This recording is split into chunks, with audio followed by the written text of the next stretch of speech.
All right, here we go, guys. Freedom Files, episode 11. Thanks for tuning in. This is going to be such a good show. I'm so excited about this show. We have our special guest, Assemblymember Juan Alanis. Y'all know Jimmy. You know Mike. All right. Our CCW range master over here.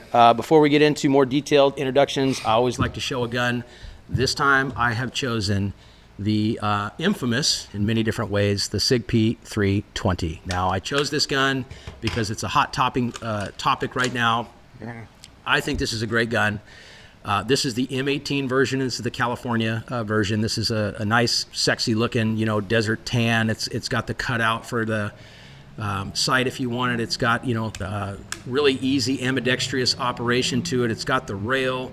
It's got a good trigger. It's a really good, fun gun. This was a variant of this was what was approved by the United States Army and other branches of the military. And lately, we have had some incidents that have occurred with the 320. Now, I know that when they first came out with the 320, close to a decade ago, there were some incidents that they kind of cleaned up. These are the new generations.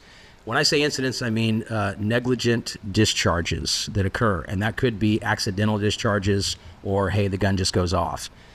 Before everybody freaks out, because I know that there are ranges that are no longer allowing this platform. The United States Air Force has done a recall on some of these firearms because of things that have happened. SIG is standing their ground, and they are doing investigations.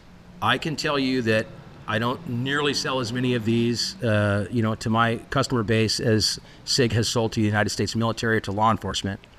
But I'm going to knock on wood here. Out of all the SIGs that we've sold that Mike and I have had at the CCW classes, and we've had quite a few, usually every class we get one or two or three, sometimes four of these 320 platforms. We have not had any issues yet. I've had the opportunity to shoot quite a few rounds through these while we do those courses, and I haven't had anything that has scared me away from continual sales or continual use of these firearms. So that's something to kind of think about, not taken away from anybody else that have had an incident. I'm unaware of that, but follow this before you say no to this gun. Do your own research. I think it's a good gun. It's a handsome gun. They produced this firearm with a modular trigger unit so that you could put it into different frames and different slides and different barrels. And it comes in a multitude of different, like I said, this is the M18, the brown one that the military ended up going with. But that's the show and tell for today. Is actually SIG. Do the research. Yeah, and do the research on the videos.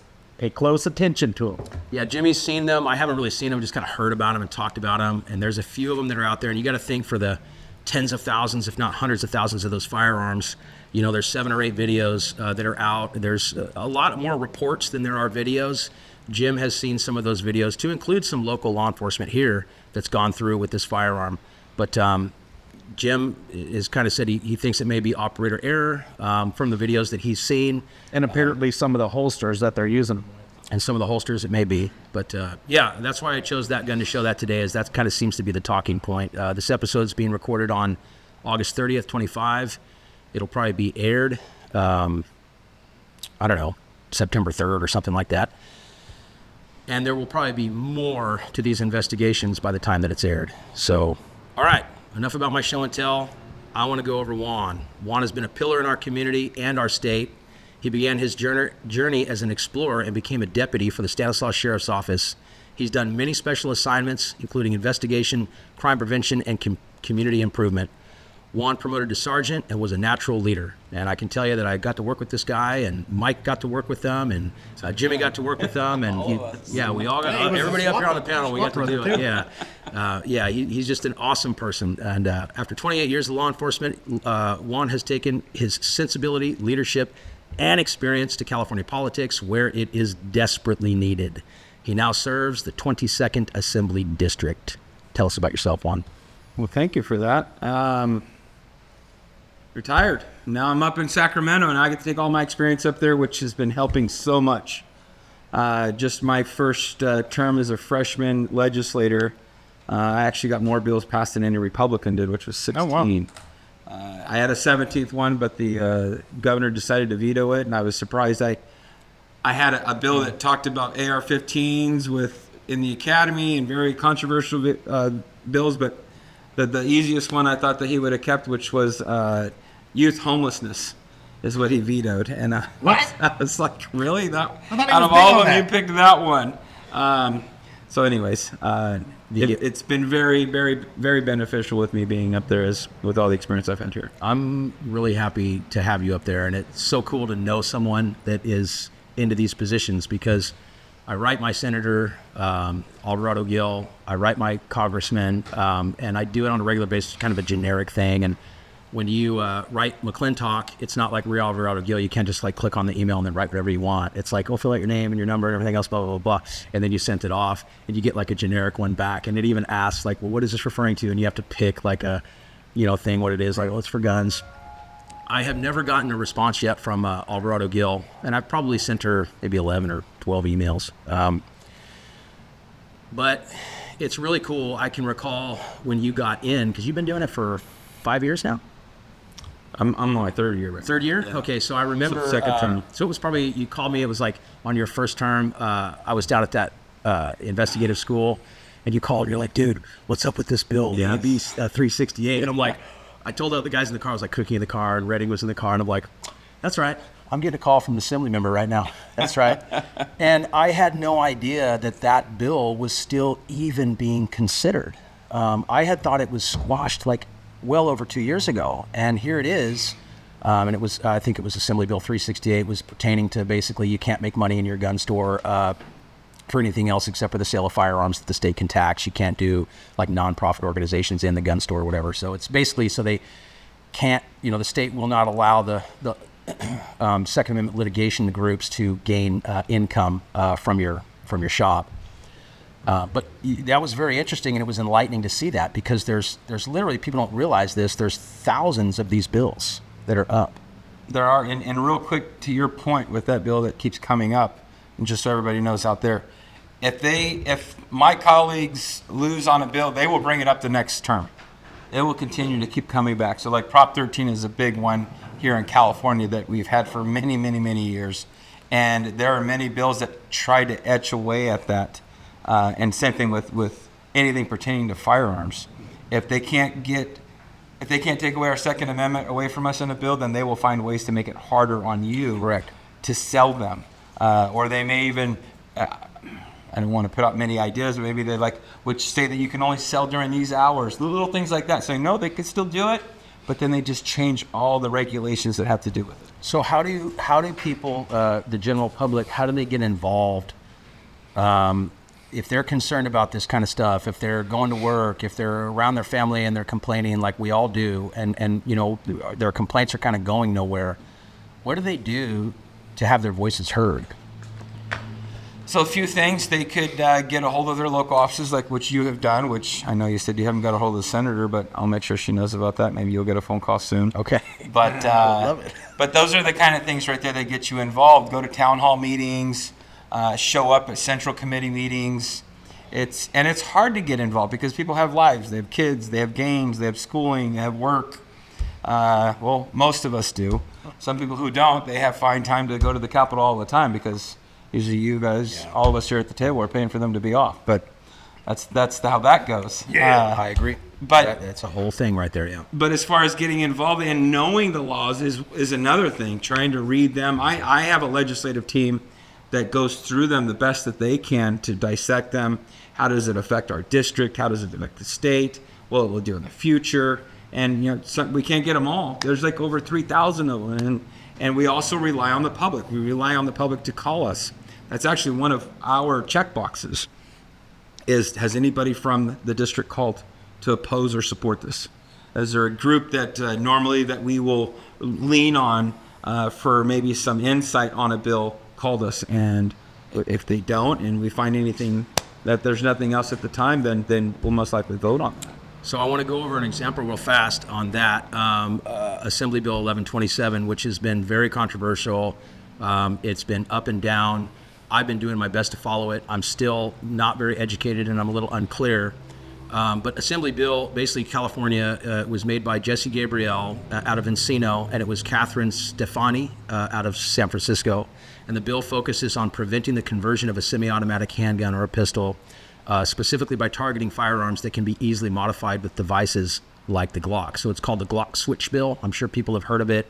And everyone's worried that preventatively, if this gets approved and signed off, a gun like a Glock, or even possible a gun like this, because I think most striker fire pistols are going to be X'd from the sales list or the drop test safety. Remember, we talked about it in the past when it came out. Then it got booted, and then now it's back. It's what we were calling the pre-crime.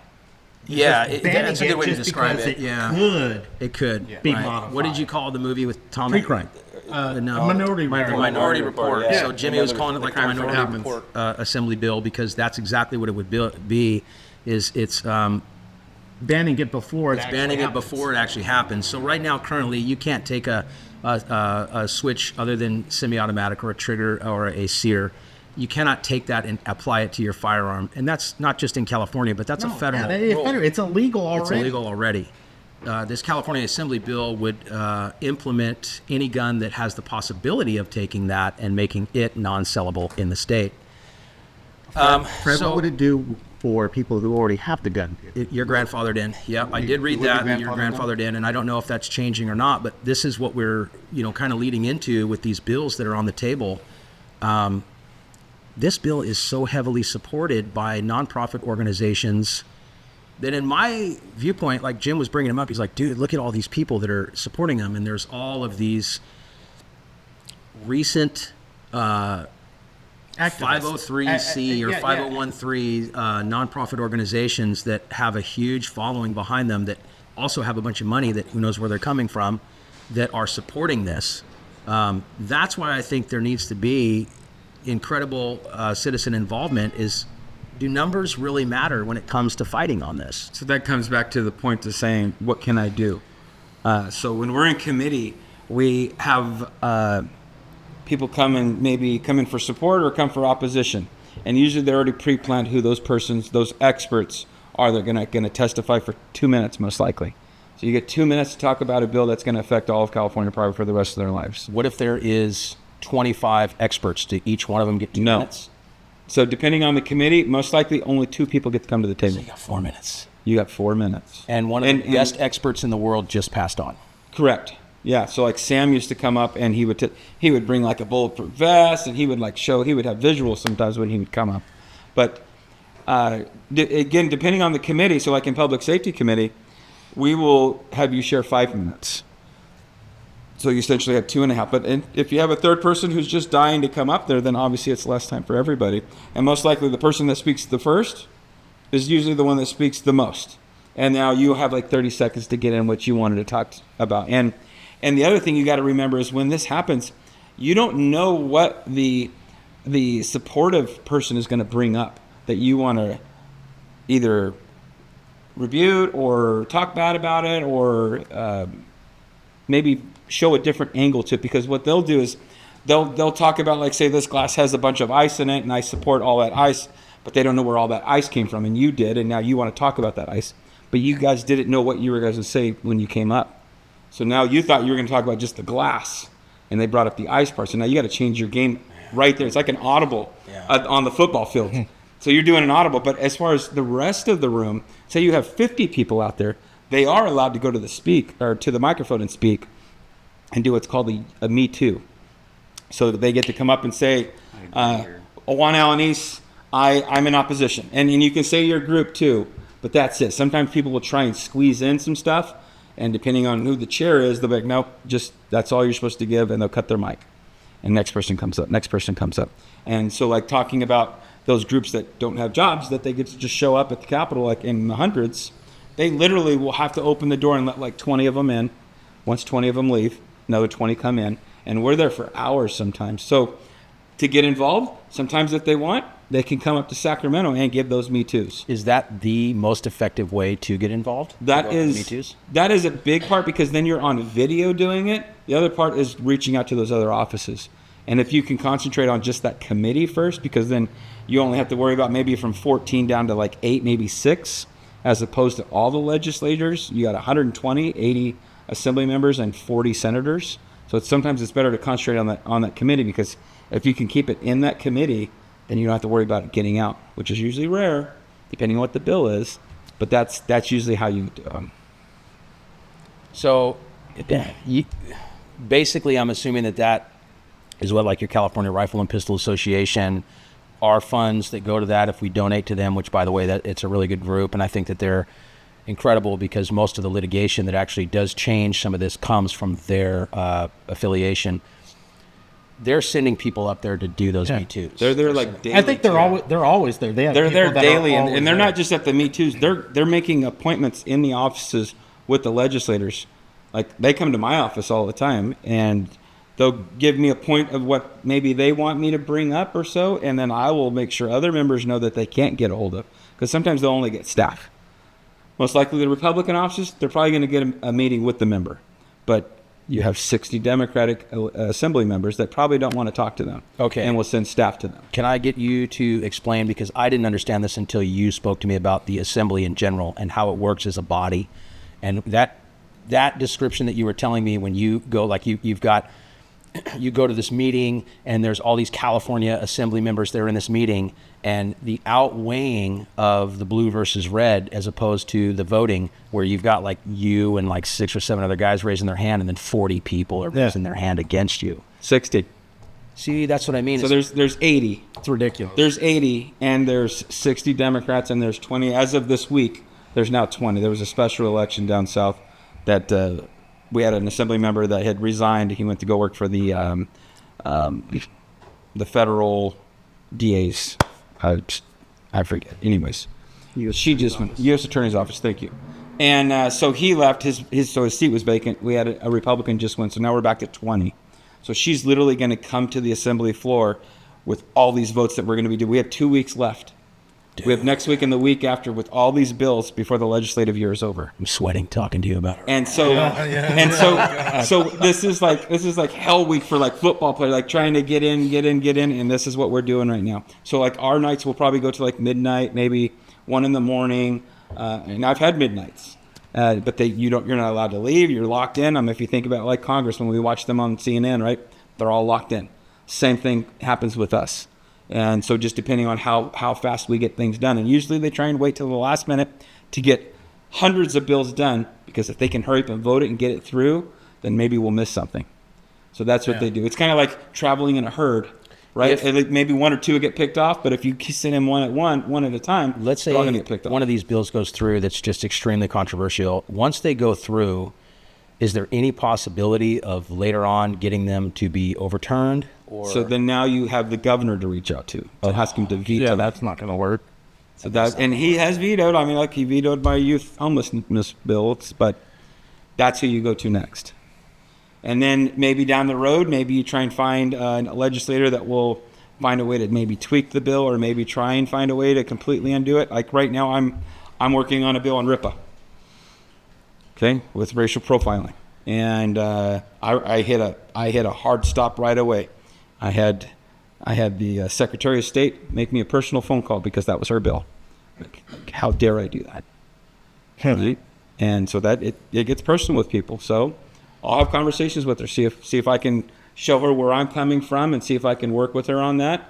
But the conversations at least have started.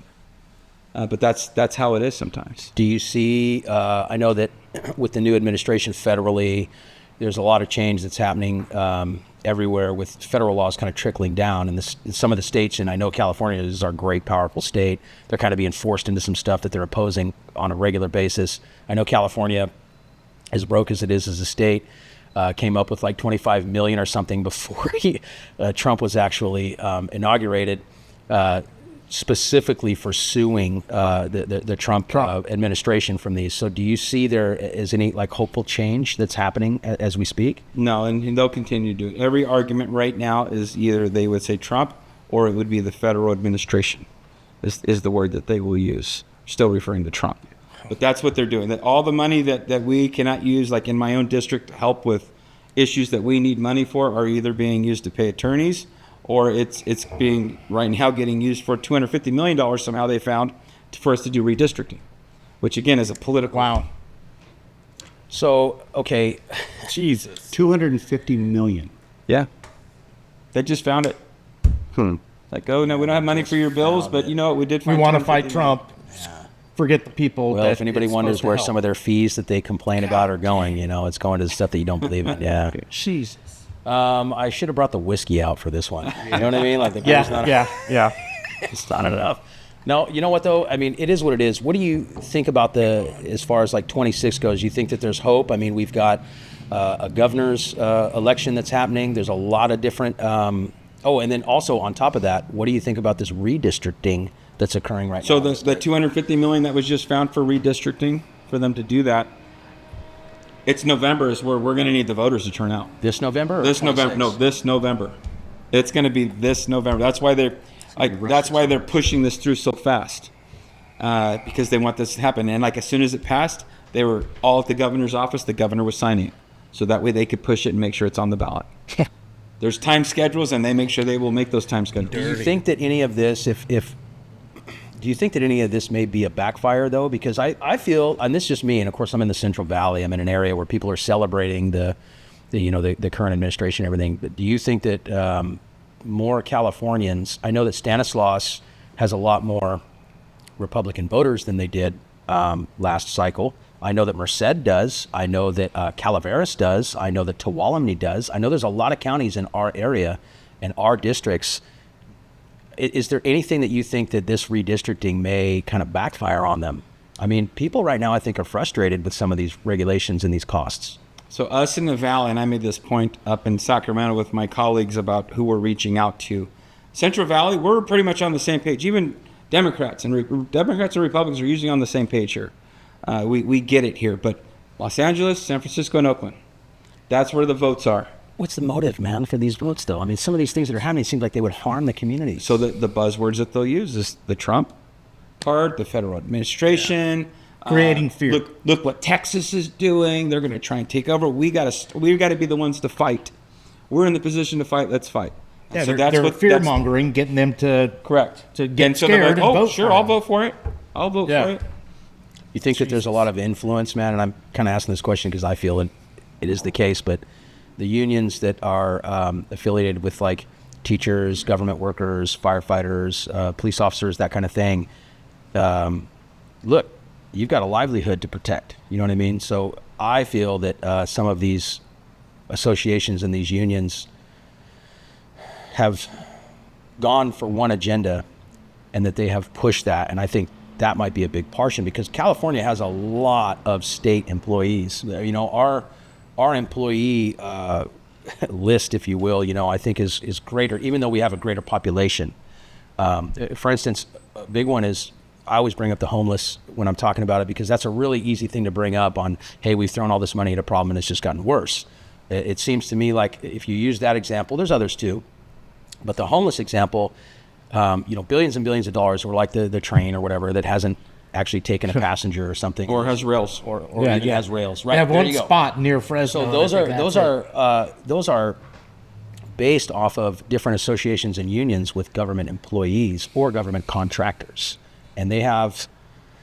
I mean, are you getting what I'm putting down? Like, what do you think about that? So you're right. So a lot of these labor unions have government money that they're being paid for the roads, the railroads that we're talking about, all the state projects. That's what they're getting their funding from, and so a lot of that is a big part of their influence on what they do up there, and the state trades, the labor federations, all of them have big voices up there, and a lot of people will usually lean to where they are because a lot of them also support a lot of races or support a lot of maybe initiatives, ballot initiatives. Like I'm sure a lot of them on Prop 50, which is the redistricting, is something also that you're going to see a lot of money. If you start following the money, you'll see where they start putting some things out. Like I was just told today, it sounds like Netflix is dumping a lot of money into it also in favor of it.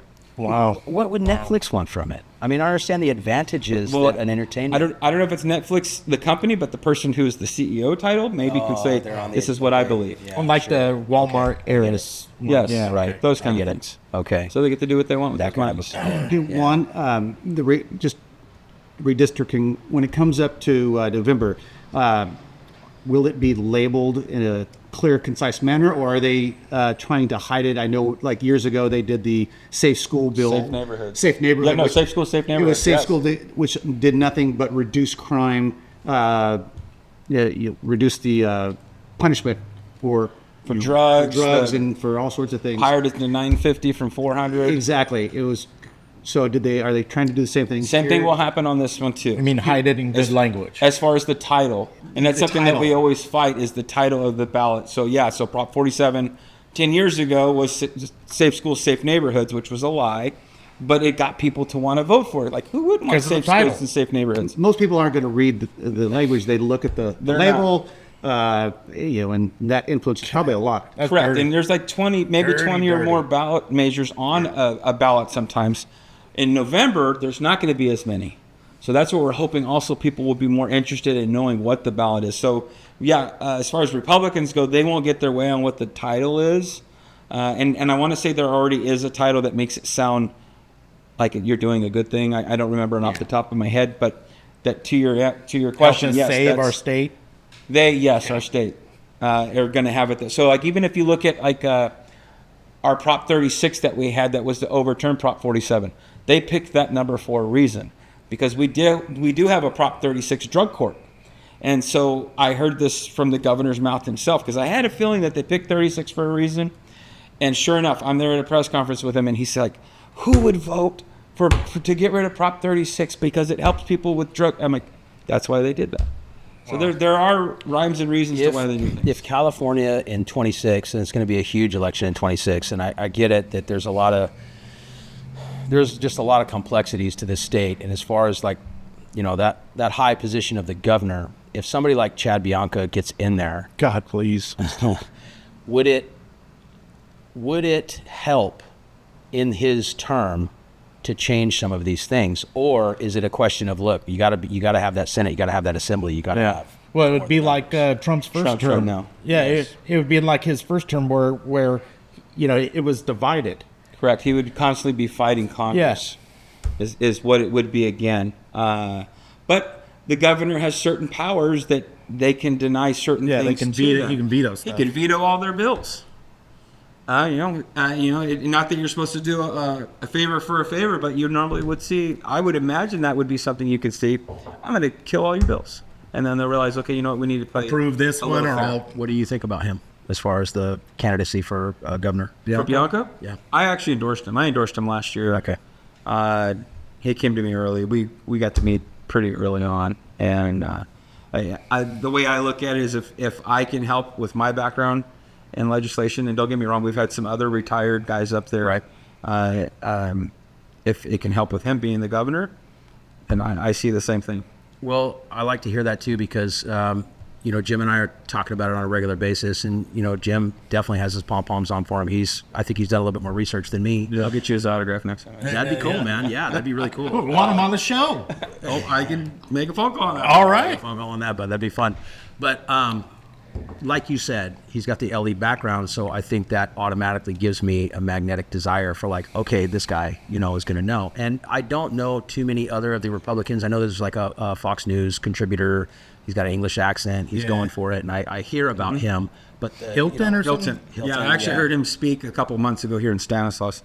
And obviously he has a great platform too, and he has the heart for it also. He wants to make a big change, and it's not just a stepping platform or just something that he sees as look at me, I'll be the almighty governor. Just another person with a true heart to want to actually fix things. Yeah, that's, I think, something that's needed, man. I'm so glad that you're out there doing that and fighting the fight. Tell us real fast about, we have an event coming up in September for you. We're going to be donating, and how can we support you, and where's that event, and when is that event, and how can we make sure that Juan is staying in that seat to tirelessly work for us? Well, yes, thank you for bringing that up. September 20th, for those who don't know, the Durr Barn is over on Dunn Road.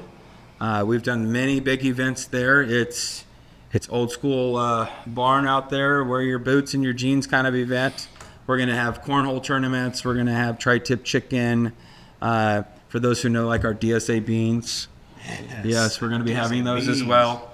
And then we're going to have a live band up there. Tongue and Groove are going to be playing, and it starts around 5 o'clock, and it'll go until we get kicked out. But it's if they go to my website for Juan Alanis for Assembly, they could find it on there as well. Wonderful. I love it. And Fred's Firearms is going to be doing some donations to that of the kind that everybody likes that's watching this show. So please leave a comment on what you'd like to see out there as far as a chance to get yourself something fun. So I know we kind of going over some Second Amendment. Mike and I are always talking about CCW. Mike has the ability to talk to some experts, and we even get confused sometimes about the rules, regulations, where you can and can't carry. Out of all these bills and these regulations, do Californians have hope of sensible change that doesn't infringe on the Second Amendment and actually prevents criminals from committing crimes with firearms? Because I've seen that all of these, the 10-day wait, I'm not against backgrounds. I like backgrounds. But if you look at some of these other states and these crime statistics comparatively that have looser gun regulations for their law-abiding citizens, well, okay, what do you think? And our regulations, I think, are based off of control, monetizing off of the industry. I noticed that the Ninth Circuit has been doing some pretty good stuff lately. Yeah. I'm pretty impressed with that. Surprised. And what do you see for, the future with that, especially recently coming up to 26? So I've been through 3 chairs in public safety. This current one right now, Nick Schultz, I think he's amazing. He has a prosecutor background. He's a chair, so he's a Democrat, but he is very sensible. And I've seen more bills come through with him in the last year than I had with the other 2 chairs that I had. And that's saying a lot because normally they're just all killed. With that being said, Second Amendment is always being attacked, and like you're talking about this one right now with the Glock switches. That's something simple to them, but they will turn it and morph it into something bigger. We had one where one person wanted to add that we get more paperwork when you buy a gun. Well, I didn't have a problem with that because I'm still getting my gun.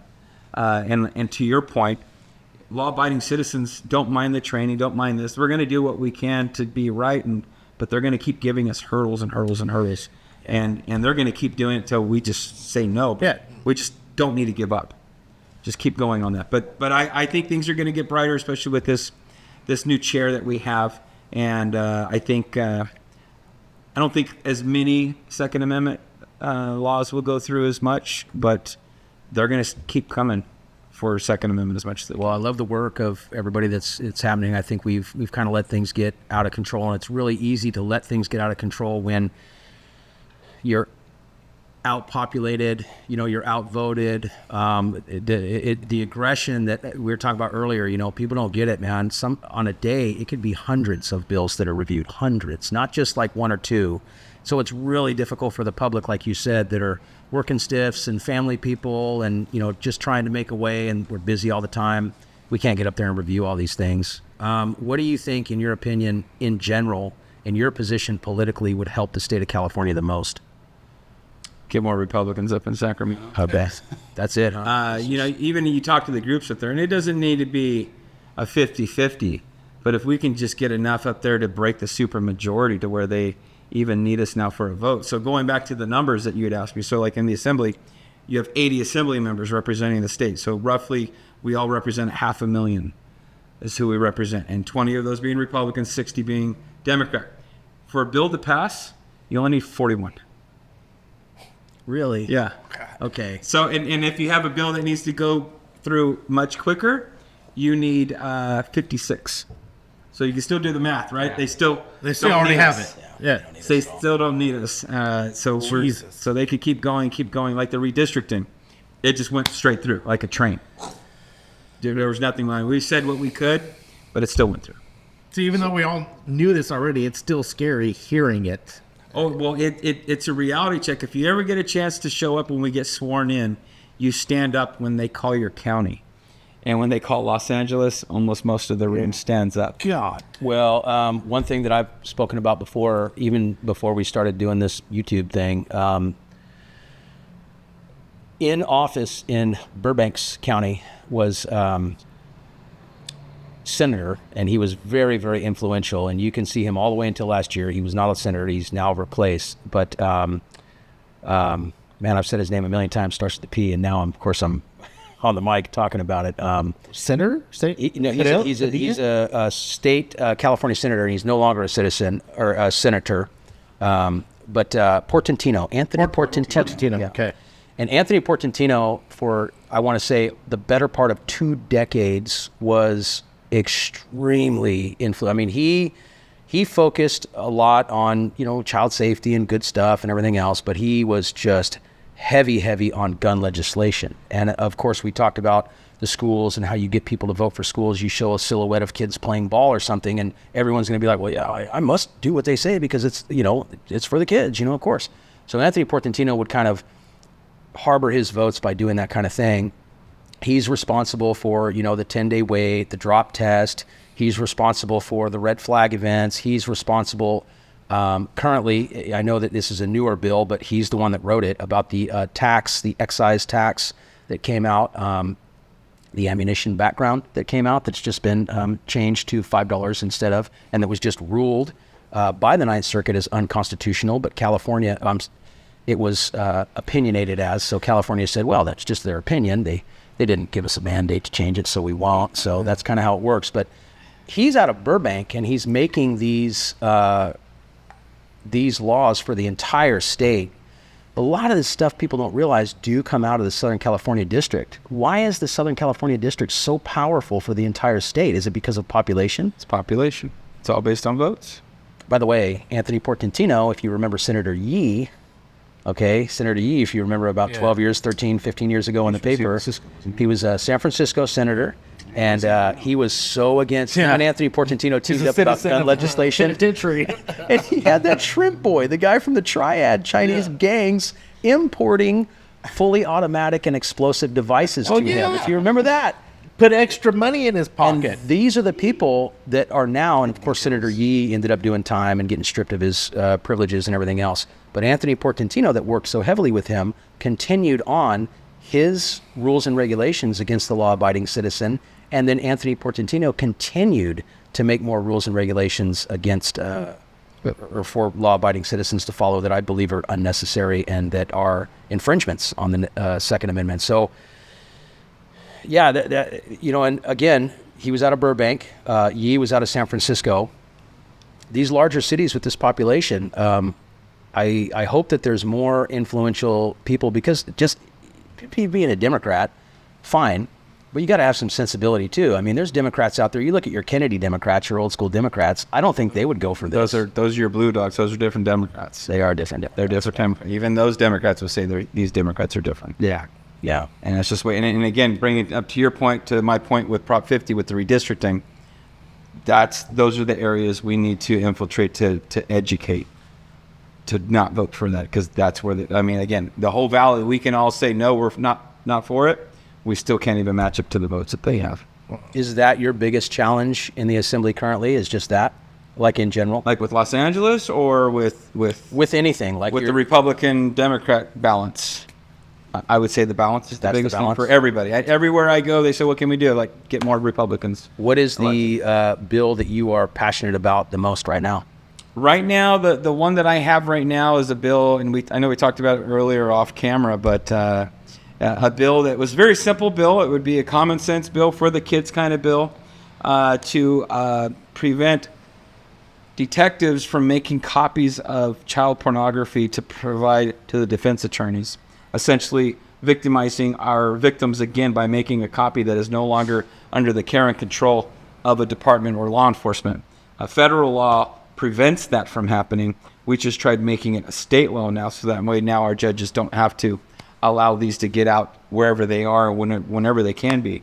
It wasn't killed on Friday in appropriations, but it was kind of held as a 2-year bill, so there's still a lot of hope for it. According to my staff, we kind of made history with that, with what they did with that bill, and it just says to me that a lot of the committee want it, but there's some other power that is trying to kill the bill.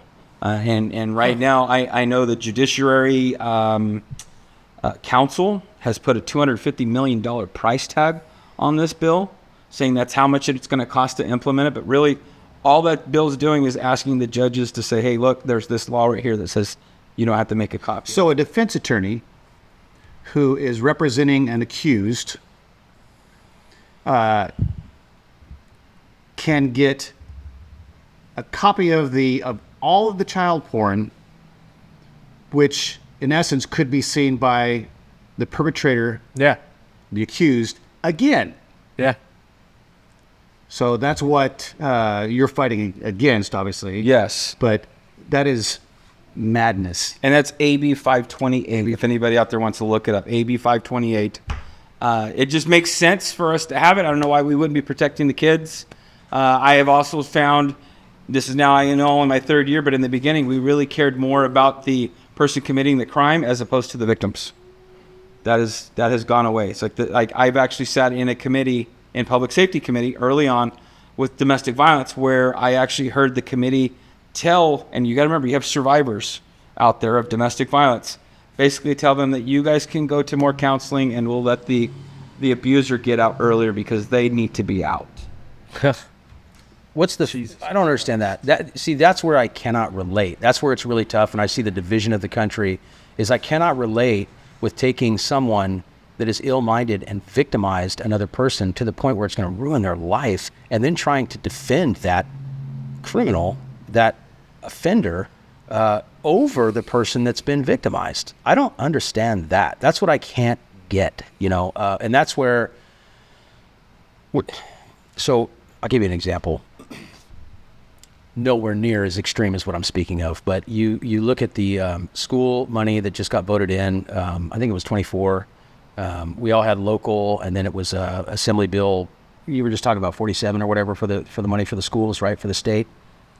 Is you talking about Prop 47? Or? Is it Prop 47, which is the money that went to the schools where they showed the pictures of the kids, like, oh, support the kids, everything else. Well, they might have. I don't know if any money was involved. Well, in Oakdale, it was like a measure, again, this is not an extreme criminal thing. This is just, hey, let's vote for these. And I think it was Measure G because Measure H was running out. Measure H was like a 10 or a 12 or a 15-year run of we need local taxation to go to the schools, which, look, nothing wrong with supporting your school system. But we had some legit citizens that stood up and said, hey, guys, you're saying that the schools, you're showing these pictures of these broken down schools, and you're stating that the roofs are going to cave in, it's poor for our children, it's terrible. You're showing these pictures of these kids playing ball and stuff like that on broken fields, and you want another measure to continue it for another decade to give even more money on top of that. What happened with all the money that you gave on these years prior? I don't think there's anything wrong with that question in determining it. These people walked up to city council in the chambers and they asked this question, and it's almost like most of the panel and others that were in the audience were like, oh, yes, you're against the kids then. Well, wait a minute. So is it the same tactics for a more extreme issue? Like I said, that's different. That's just getting money for a school and a building, right? But I can't understand why we would give so much attention to someone that wants to victimize a child, right? Are they using tactics like not really showing the victimization of the kid in order to get these people to agree with these? They won't even bring that into the narrative. What they will say is they'll go to stats that have been done many years ago, and they say this over and over again. I keep asking them, can I see where the stats are from? The stats have always showed that with hiring the penalties for crimes, it just overcrowds prisons, and it does nothing for the criminals that are in there. All it does is give them more time. It doesn't do anything else. It doesn't do anything to the public. It doesn't do anything to them. It just gives them more time, which costs lots of money to the taxpayers to keep them housed, which I think most business owners and citizens would say, I'd rather pay a little bit more to keep that person there so I feel safe. Correct. And I'm not going to get burglarized or anything like that. Or even, I don't know if this is a possibility, this just makes sense to me, but hey, we've got a bunch of other stuff that you've been trying for decades on and it hasn't been working. Maybe we can take some of those funds and then put it towards some stuff that would actually protect the community. So the way you can do that at the state level, and this is going on at the federal level because the federal level changed politically, right? You have a Republican president, you have Republican everything, right? So now they're holding people accountable. You can't do that in California right now with the numbers of 20 and 60. Because I would love to sit on a committee where I am now holding somebody accountable, but that will not happen. Like I was on the... Yeah, how does California get doged? Yes, like that. So exactly. I was on a committee for electric cars and electric chargers here in the state, and I wanted to bring somebody in, some guy named Elon Musk. And they were like, no, he's not coming. why would you not want to talk to him? Did you get to talk to him? No. Actually, if my schedule hears this later, remember, you still owe me a visit with him, by the way. But yeah, no, I wanted to bring Elon Musk. Why would you not want to talk to him? To find out what kind of problems he has, what kind of suggestions he would have to make electric charging better, or maybe different locations. Get it from the man himself. But that's a no-no. It's a no-no now. I think before it would have been an okay. Yeah, it might Definitely. have been. Correct. Yeah, it would have been okay.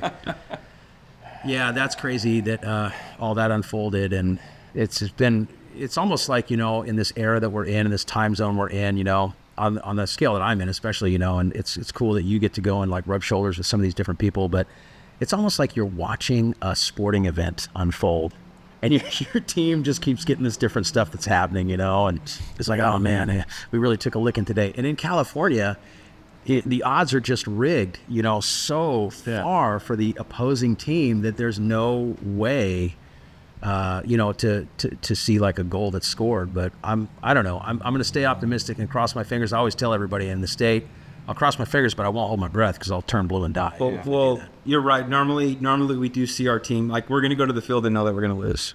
Yeah. But sometimes we do have wins, and usually it will take all of California to make that happen. So Senator Grove last year had a bill on human trafficking, and in public safety, it was denied.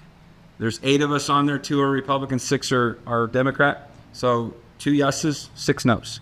It died. Well, that was a public outcry. Oh my gosh. How are we doing this to people, victims of human trafficking? Why would we do this? Why would we do this? Well, there was a lot of pressure put on the governor, a lot of pressure put on other legislators that got that to be reheard. And so it passed. So things like that, there's There's a glimmer. glimmers, there's still some miracles that can still happen. And so don't give up. No, that's it. Those are great words, man. I love them. With that, I want to just move over to Jimmy real fast. I want to, talk about that crazy thing you got in front of you right there. The Modesto one.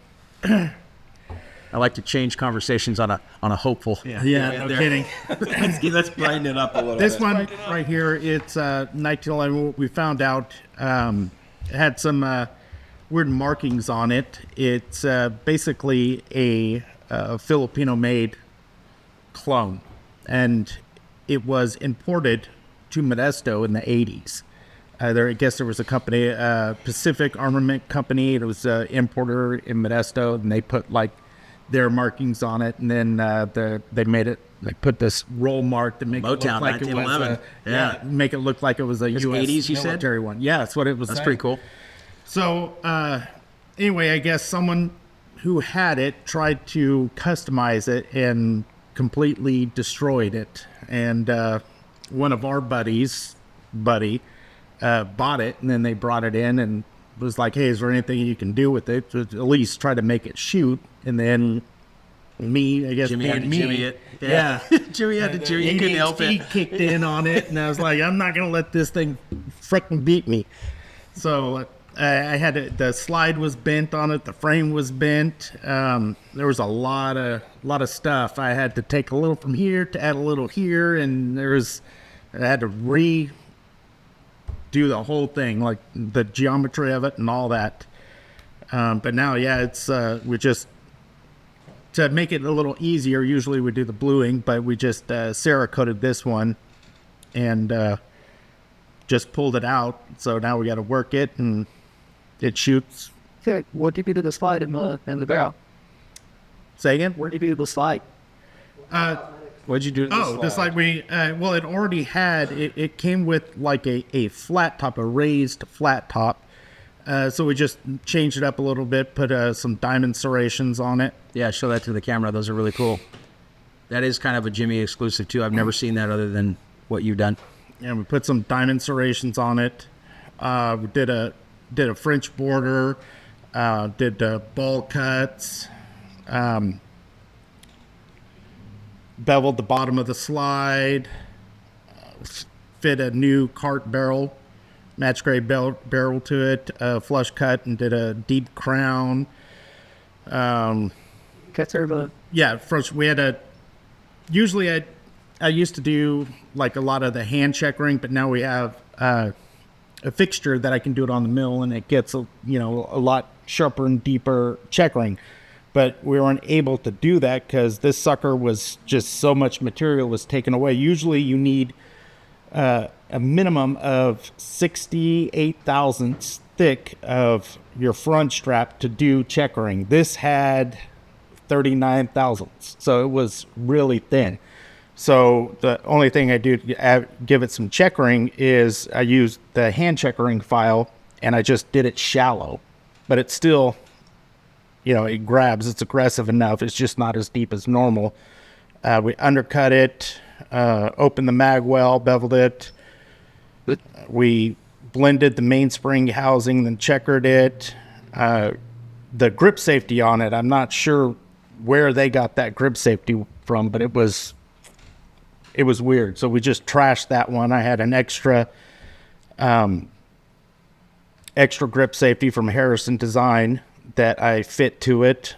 We blended the slide to the frame and then to the grip safety, serrated the back of the slide and matched it with the rear hiney sights. And we put a custom front sight on it. Yeah. It's all dialed in just because I didn't want it to beat me. Old school Motown gun got Jimmified. It's pretty awesome. It's a great job, man. The rails feel amazing too. Yeah. Yeah, I mean, before it couldn't, it was bent. You couldn't even like rack it. Yeah. I've got to say, man, I really appreciate having Juan out here. So thank you so much for doing it. Before we sign off, because I know that Juan's got other engagements and stuff to do. He's a busy man. Anybody got anything else for Juan? Anybody got any questions? Anything you want to go over? Anything you want to cover? Juan, you got anything else you want to say? I thought Mike was going to say, like, who was your favorite lieutenant or something like that. I know who your favorite lieutenant was, buddy. Just to your point, if people could possibly get involved, that's what's going to make a big difference. They can get a hold of other legislators. They can go up to Sacramento if they have the time to maybe get involved that way. Writing letters, emails, just as good, other than the phone calls. And then if they can just get involved with their offices, that would be a great thing as well. Like I said, we just need to bring a balance back. And if there's a balance back, then that will bring, I think, a little bit more of common sense back too, because since they have the supermajority, they don't really need to worry about any checks and balances because they can just do whatever they want. Yeah. And so until we bring that back, we're not going to get normalcy. See, this is the thinking. So whatever we can do, like he said, he's got an event coming up on the 20th. He's going to raise a little bit of funds. We're going to help him out. If anybody else is watching this, please, let's get involved. Let's keep Juan in this position so he can keep fighting. And yeah, man, thanks for coming out. Thanks for having me on. All right, brother. All right, guys. I think that's a good sign off. And we'll see you next time. Stand by for episode 12. Wow. Here we go.